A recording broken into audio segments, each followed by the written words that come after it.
अस्सलाम वालेकुम, मैं हूं अदील राजा। आप देख रहे हैं मेरा यूट्यूब चैनल।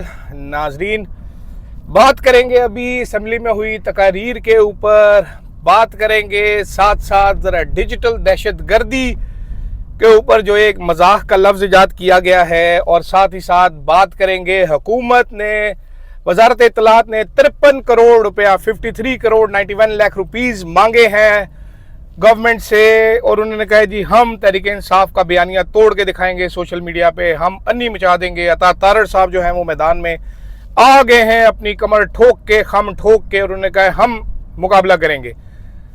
तो शुरू करते हैं नाजरीन, तहरीक इंसाफ का बयानिया क्या है। बड़े लोग ये बात करते हैं, ये इस पर बात की जानी चाहिए। बहुत सारे लोग ये बात करते हैं कि जी सहाफ़ी जो है, यूट्यूबर जो है, वो डॉलर कमाने की खातिर तहरीक इंसाफ की लाइन टो करते हैं, वो तहरीक इंसाफ को प्रमोट करते हैं क्योंकि उनको डॉलर मिलते हैं।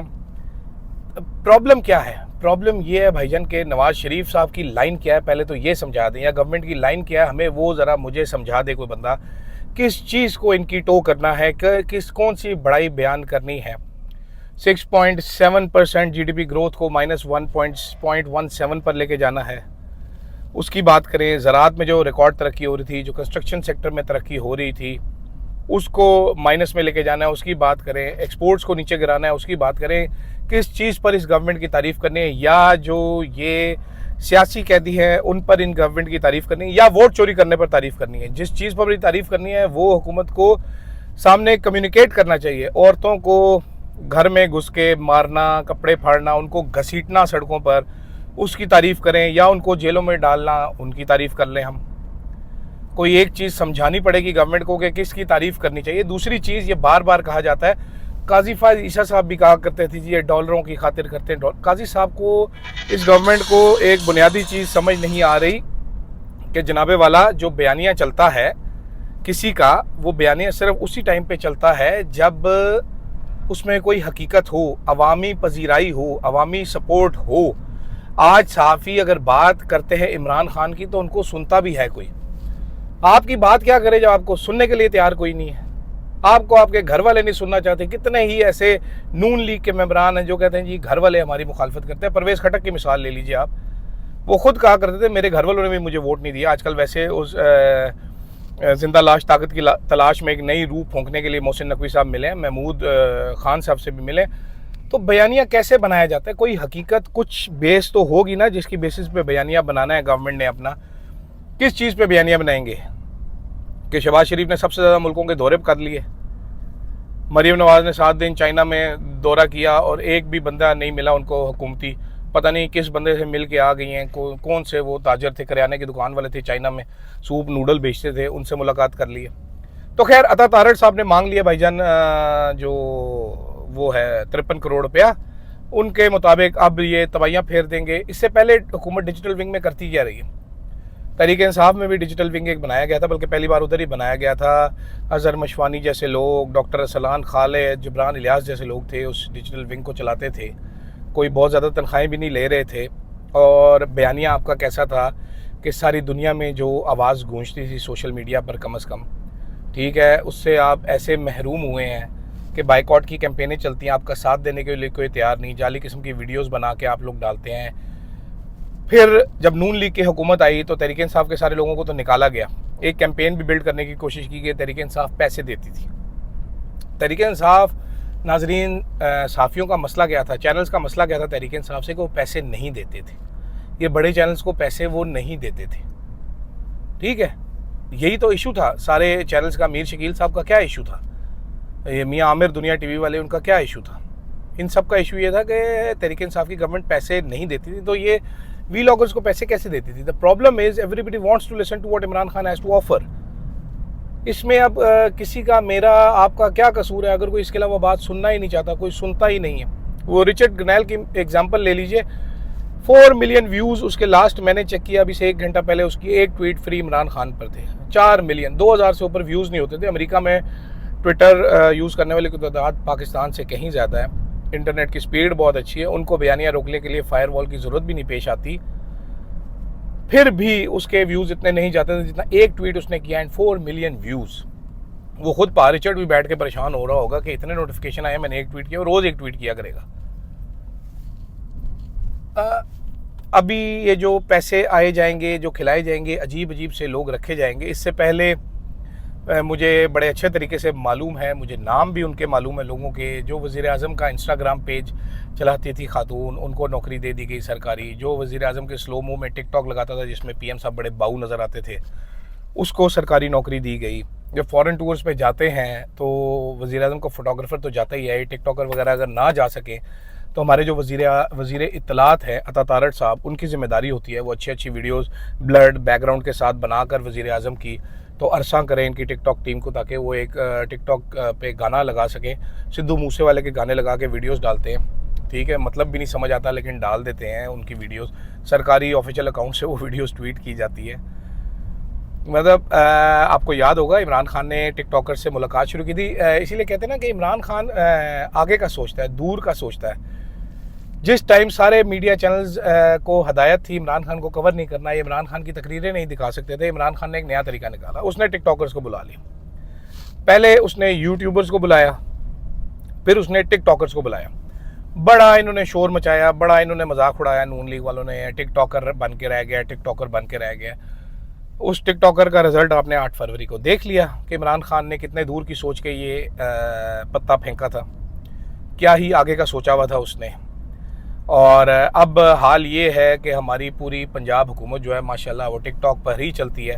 प्रॉपर DSLR कैमरास, महंगा इक्विपमेंट हायर किया गया है। लोगों की चांदी हो गई है प्रोडक्शन हाउसेस की जो काम कर रहे हैं उनके साथ। लाखों रुपए के रोज़ाना टिकटॉक बनते हैं। अब ये मत समझे कि ये टिकटॉक फ्री बन जाते हैं। ये मेरी और आपकी तरह कोई टिकटॉक नहीं बनाते घर में बैठ के। ये प्रॉपर टीम आती है, प्रॉपर क्रू आता है, एक्टिंग सिखाई जाती है, डायरेक्टर होता है एक साथ मरीम नवाज़ के लिए, वो डायरेक्शन देता है। फिर मरीम नवाज़ वॉक करती हुई आती हैं और फिर वो एक्शन पूरे किए जाते हैं टिकटॉक के। फिर वो महंगे महंगे बैग, महंगे महंगे सैंडल, स्कार्फ, सन ग्लासेस दिखाई जाती है। मेरी तरह 250 रुपये वाली ऐनक नहीं पहनी होती, उन्होंने लाखों रुपये वाली ऐनकें पहनी होती है, गुची, प्राडा, LV की। तो देखते हैं अब ये बयानियाँ इनका, बाकी सारे बयानिए जो फ्लॉप हो चुके हैं, ये बयानियाँ कितना एक चल सकता है इन लोगों का इस वक्त। दूसरी तरफ नाजरीन, उमर अयूब साहब ने कल तकरीर करने, हाल इस गवर्नमेंट का ये है। आज हनीफ अब्बासी साहब ने भी तकरीर की। उन्होंने कहा जी तो अबू पकड़े हुए हैं तहरीक इंसाफ के और ये अम्मी को छोड़ के भाग गए। वही हनीफ अब्बासी साहब इसीलिए मशहूर है। वैसे उनका मसला भी अलग है, ख्वाजा आसिफ से उनकी बड़ी लड़ाई चल रही है। वो कोशिश कर रहे हैं, जो मेरे पास इत्तलात हैं, हर रोज़ किसी तरीके से वजारत मिल जाए। वजारत उनको मिल नहीं रही। शहबाज शरीफ साहब कहते हैं बस है होने आए होने आए होने आए। मालूम नहीं बेचारे को किस चीज़ का। हमारे पिंडी से वो जीते हुए हैं, वो मरी के, लेकिन वो पिंडी बॉय बनना चाहते हैं, बन नहीं पा रहे। तो वो बदतमीज़ी कर रहे थे। अब्बू कह रहे हैं, अम्मी कह रहे हैं, बुशरा बीबी को कह रहे हैं अम्मी से बड़े बच्चे हैं, छोड़कर भाग गए, इस तरह की बातें की जा रही हैं। फिर जब आगे से जवाब मिलता है तो बड़े चीखते हैं। हाल इनका ये है कि उमर अयूब साहब ने कल तकरीर शुरू की। जब उन्होंने इंटरनेट की स्पीड का जिक्र किया, उन्होंने कहा जी नाजरीन ये कोई शार्क ने केबल नहीं खाई, ये इंटेलिजेंस एजेंसियों ने इंटरनेट की स्पीड थ्रोटल की हुई, इंटेलिजेंस एजेंसियों ने खाई हुई है, तो उनकी तकरीर सेंसर होगी। इस पार्लिमान का हाल ये है कि यहाँ पर ये अपने मेंबरान की, अपोजिशन लीडर की तकरीर इंश्योर नहीं कर सके कि वो चले अनसेंसर्ड होके, वो तकरीर कट जाती है। मेरा नहीं ख्याल कि हमारे जो गुड बॉय अयाज सादिक साहब हैं उनका कोई भी असर है इस पार्लिमान पे, अपने कंट्रोल है, उनको इल्म भी नहीं होता कि कौन सेंसर करता है। ये बात की जाती थी बहुत ज़्यादा तहरीक इंसाफ के दौर की, अभी मेरा नहीं ख्याल कि इनको पता है। मौलाना फजलुर रहमान साहब, उन्होंने भी आज तकरीर फरमाई। अचकजई साहब ने कल तकरीर की। आप ज़रा सारी तकरीरें मिला के सुने, आपको मालूम होता है कि किस तरीके से ये parliament is a rubber stamp, जिसके पास कोई इख्तियार नहीं, कोई इसकी वक़्त नहीं, और हर बंदे को इस चीज़ का पता है कितनी डेंजरस बात है ये पाकिस्तान के लिए। एक इतनी बड़ी एक्सरसाइज की गई, अरबों रुपया लगा, वोटरों ने वोट डाला, अपना हक इस्तेमाल किया अपने नुमाइंदे चुनने का। उसके बाद एक रबर स्टैम्प, एक पपेट पार्लियामेंट वजूद में आती है जिसका कोई इख्तियार ही नहीं है। खबर खैर मेरे पास ये भी है नाजरीन के उमर अयूब साहब ने रब्ता किया मोहसिन नकवी साहब से, या मोहसिन नकवी साहब ने रब्ता किया। उन्होंने कहा जी मुज़ाकरात आपको गवर्नमेंट के साथ। उन्होंने कहा जी गवर्नमेंट के साथ मुज़ाकरात नहीं, हमने तो आपके साथ मुज़ाकरात करने आप आए। आप सबको पता है मोहसिन नकवी साहब किसको रिप्रेजेंट करते हैं, किसके वो सेनेटर हैं, वो आज़ाद सेनेटर हैं, आज़ाद मंच सेनेटर हैं। तो उमर अयूब साहब ने 2-3 दफ़ा रब्ता हो चुके हैं। उमर अयूब साहब ने आगे से यही जवाब दिया मेरी इतला के मुताबिक। दूसरी तरफ ये भी खबर आ रही है नाजरीन, अब जो कुछ तजियाकार जो पिछले हफ्ते खबर दे रहे थे कि जी मुज़ाकरात इमरान खान से किस शर्त पे होने हैं, ये भी खबर आ रही है। पहले कह रहे थे कि जी तय हो गया है कि जी रिलीफ दिया जाएगा, ये दिया जाएगा। कल मोहम्मद मालिक साहब ने खबर दी है कि जिन्हें जब तय हो गया कि इमरान खान को जब तक 9 मई के केसों में फैसला नहीं होता तो इमरान खान को तब तक इमरान खान से मुज़ाकरात नहीं किए जाएंगे। मुज़ाकरात तब होंगे जब इमरान खान को 9 मई के केसेस में ठोक दिया जाएगा। ज़ाहिर बात है ठोक दिया जाएगा। एक बंदा जेल में था, लेकिन फिर भी क्योंकि एक SHO और एक कांस्टेबल जो है वो मेज़ के नीचे कुकड़ बन के इमरान खान की बातें सुन रहा था और उसकी बड़ी मोतबर गवाही है, तो इसलिए इमरान खान साहब को 9 मई के केसेस में सज़ा दे दी जाएगी। अब ये भी खबर है। वैसे पाकिस्तान के सहाफ़ी भी अजीबोगरीब हैं, हर रोज़ उनकी खबर तब्दील होती है, हर रोज़ एक नई खबर आती है, हर रोज़ एक नई खबर देते हैं। अल्लाह ही खैर करे इनकी खबरों की। फ़िलहाल तो आप मज़ा लें जियो न्यूज़ के हालत का। दुखी बड़े उनके सहाफ़ी फिर रहे हैं, मैसेजेस पहुंचा रहे हैं कि यार ना ट्वीट करो, यार ना ट्वीट करो, वो गलत हो गया, वो वेब डेस्क ने गलत लगा दिया, वो खबर गलत लग गई, हमने उसकी क्लास ले ली है। ये इस किस्म के मैसेजेस पहुंचाए जा रहे हैं। लेकिन हकीकत तो वही है, जो बारीक वारदात डालने की कोशिश की इनकी वो पकड़ी गई है। अब शर्मिंदगी छुपा रहे हैं, मुंह पे अब गूं मल लिया है, तो अब उससे छुटकारा मिल नहीं रहा। दुनिया हंस रही है सारी इस इंटरनेशनल बेइज्जती पे। तो मज़ीद डेवलपमेंट्स क्या होती है रात के व्लॉग में आपको बताते हैं। अभी फ़िलहाल के लिए आप मज़ा लीजिए ज़रा। वजारत इत्तलात के 53 करोड़ रुपए का बजट का क्या करेंगे हमारे इस पैसे का वो, और किस किस को नौकरी दी जाएगी, और तहरीक इंसाफ के बयानिया का तोड़ कैसे निकालेंगे, सोशल मीडिया का तोड़ अता तारड़ साहब कैसे निकालेंगे। देखते रहिए, फीडबैक ज़रूर दीजिएगा, कमेंट अपना ज़रूर कीजिएगा। फ़िल वक्त के लिए इतना ही नाज़रीन, इजाज़त दीजिएगा। अल्लाह हाफ़िज़।